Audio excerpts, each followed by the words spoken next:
The Nether update has been out for over a month now, so it's that time again where the community waits for Mojang to hint or show what's going to be in the next update. For 1.17, the vocal majority believes the next update will be a cave update.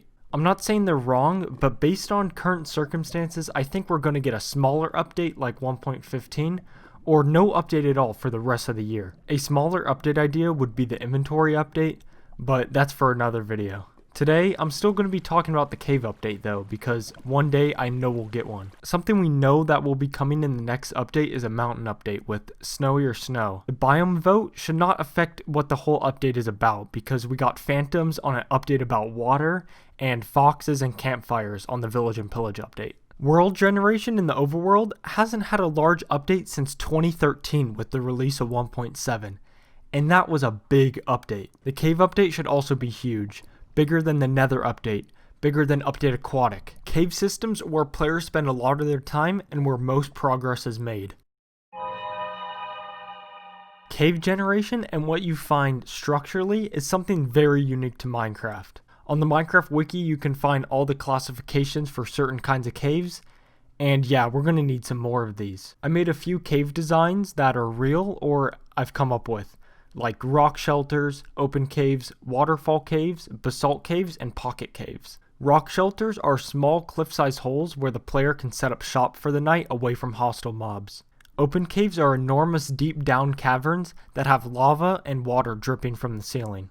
Waterfall caves are big holes in the ground found near jungle rivers. Over time, grass and trees have grown on the floor of this cave. Basalt caves are deep down caves that have basalt pillars lining the walls. Pocket caves are long caves, not always ravines, that have small pockets that lead up to the surface. Unique biome generation should also happen in caves. For this video, I created 4 cave biomes: ice, mesa, forest, and swamp. In ice caves, lava has turned into obsidian and water already froze into ice.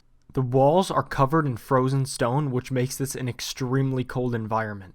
Mesa caves are the complete opposite. Lava spawns much more and water spawns much less. Walls are made of terracotta with ores having the terracotta outline. Forest caves are a warm environment with stone, cobblestone, and mossy cobblestone creating the walls for this cave. This warm environment and overgrowth of the area allows oak trees to easily survive in this underground area. The swamp is very similar to the forest. Stone, cobblestone, mossy cobblestone, grass, and spruce make up the cave walls. The trees are much bigger than the forest, with vines hanging down to even the lowest ravines. New hostile mobs are mandatory for every rework. The new hostile mobs that I've come up with are just reskins of already added mobs, but when Mojang does add these new mobs, they should be entirely new and some biome dependent reskins. Just like husks and strays, these mobs will spawn depending on what cave biome they spawn in. In ice caves, cold zombies will spawn.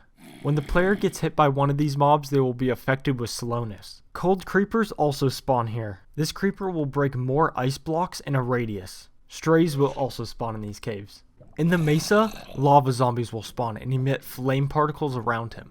When hit by one of these zombies, the player will set on fire. Lava creepers also spawn in these mesa caves. This creeper will place fire blocks when blown up like a bed in the Nether. In the forest, nothing changes how the mobs look. The swamp is the same, but drowned spawn instead of zombies. 2 structures are unique to the caves: dungeons and mine shafts. And that's it.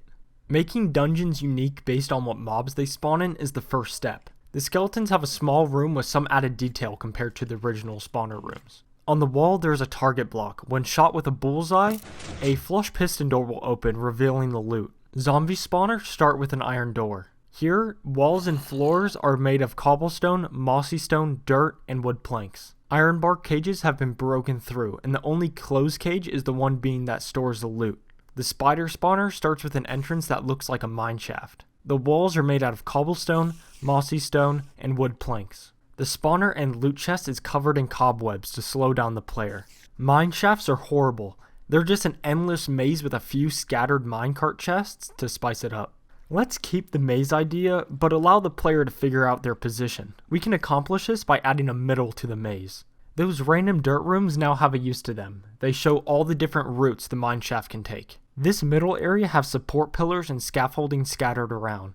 In the roots of the mineshaft, there are rails connecting almost everywhere you go. But sometimes deserted parts of the mineshaft show up with broken rails and cave-ins blocking the player's path. These parts of the mineshaft can have minecart unloading stations where the player can pick up loot. A new underground structure that can be added is the stone villages. These villages are populated with a new type of villager. For this video, I'll call them cave villagers. These cave villagers trade useful mining items for rubies.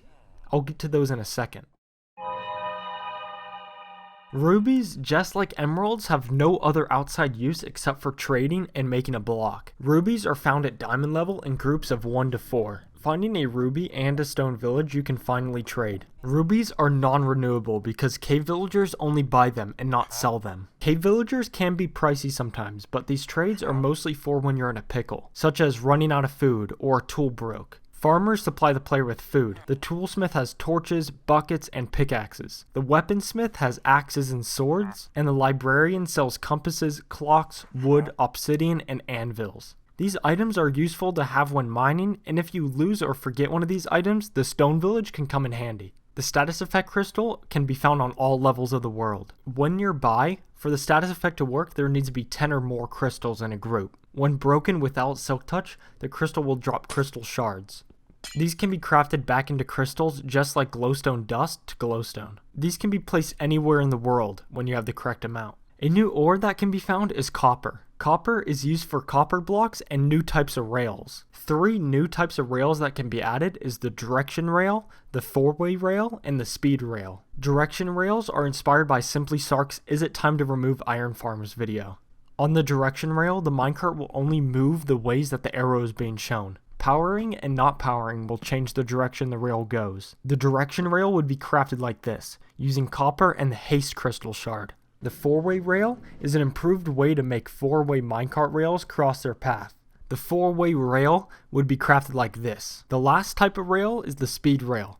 Self-explanatory, it goes faster than the normal powered rail. This rail would be crafted like this, using copper and swiftness crystal shards. I don't have any new minecart ideas, so a minecart that can be updated is the furnace minecart. This is the only type of minecart that I see no one use. Furnace minecart needs a UI. Having a UI, the furnace will actually work like an actual furnace, so you can put items in and cook them while it's moving. Mojang can learn a lot from modded Minecraft when it comes to adding new blocks. Marble and limestone are 2 blocks that always show up. These blocks would work perfectly in Minecraft, and who doesn't want new blocks to build with?